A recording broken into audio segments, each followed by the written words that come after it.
came out here to get basil, but you want to see something cool?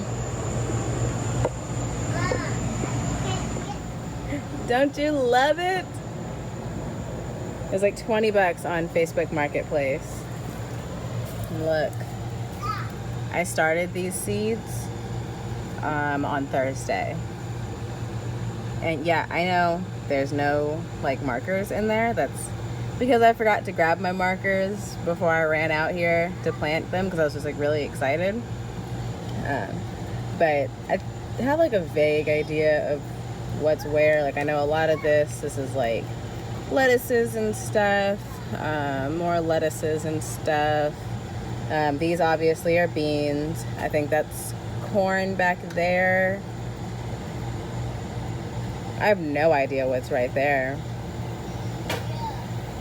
Yeah, this is gonna be fun.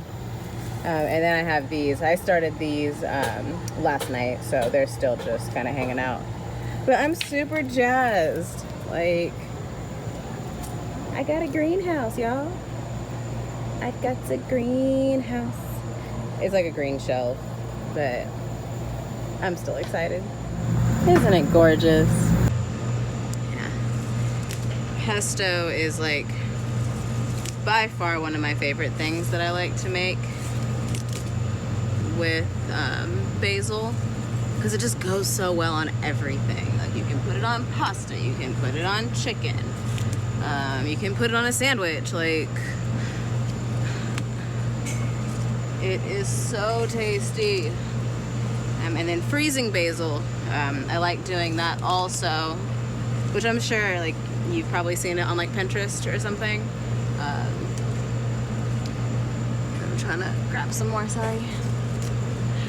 Freezing basil is also really awesome because sometimes I'll make like little like herb blends. So I'll do like my basil and my thyme and my oregano, so that when I'm like making a sauce or I need to like quickly marinate some chicken, I can just go ahead and take what I have in the freezer, go ahead and take it out, put it in the pan, let it melt and do all that stuff, or take it out of the freezer, pop it in the microwave to thaw it out, and then pour it, like let it cool down obviously, and then pour it over the chicken, and then go ahead and marinate it, you know? Like it just takes a lot of like the busy work out of it, which is great for me, because, you know, 2 small kids and a full-time job.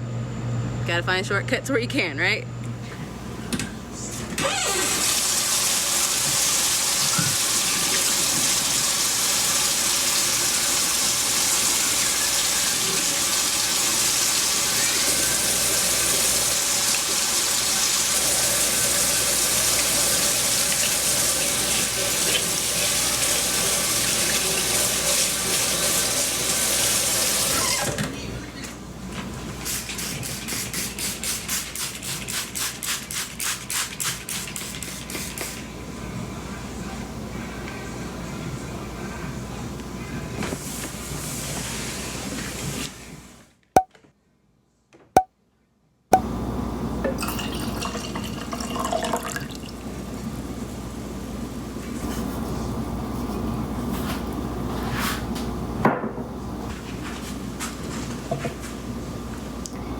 Let's make some pesto.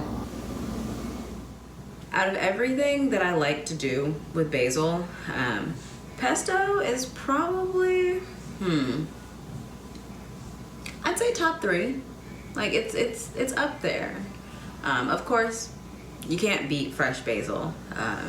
Like in a caprese salad or something, you can't beat that.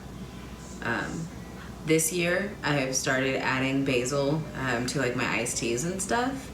And that's really fun because basil adds like a whole new flavor to whatever iced tea you're making.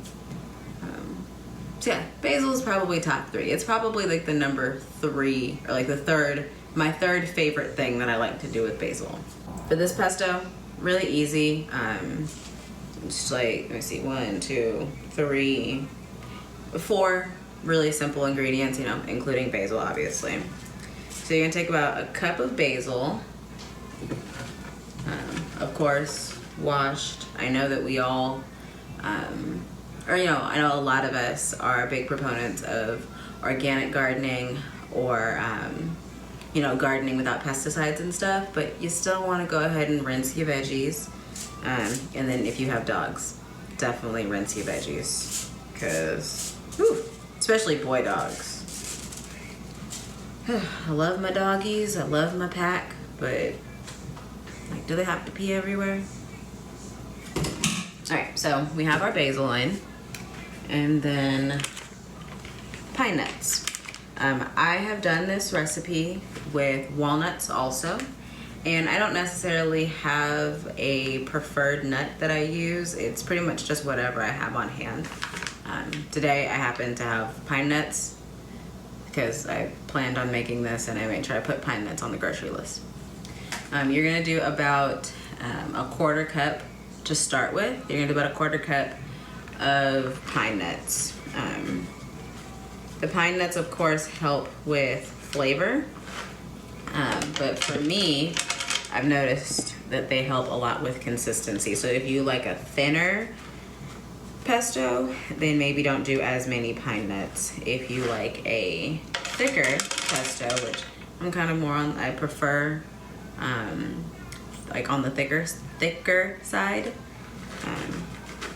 you add a little bit more. But I like to start with about a quarter cup.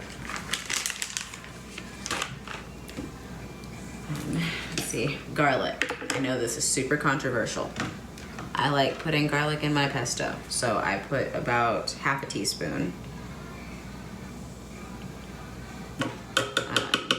Or using this measuring thing, what is that?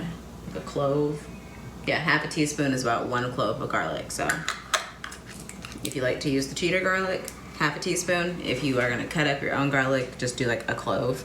But of course, that is to taste. So if you like more, like you want a heavier garlic taste, then put more garlic, of course.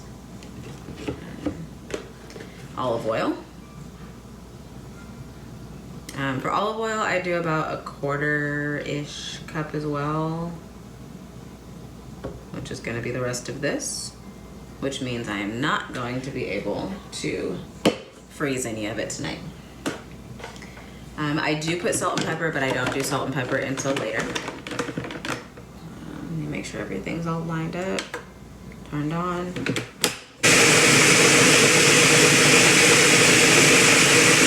And this makes about a cup of basil, or I keep saying basil. This makes about a cup of pesto. So enough to fit in a jam jar, which is what I'll be putting this in. Jam jar, finished pesto, and then just pour it in. This will keep in the fridge for about like a week or so. But it's just a cup of pesto, so this will be gone in a few days, let's be real. Unfortunately, I don't have enough olive oil to freeze my basil tonight, but tomorrow on my lunch break, I will make sure to go and buy some olive oil. So that means this video is going to be a two-parter.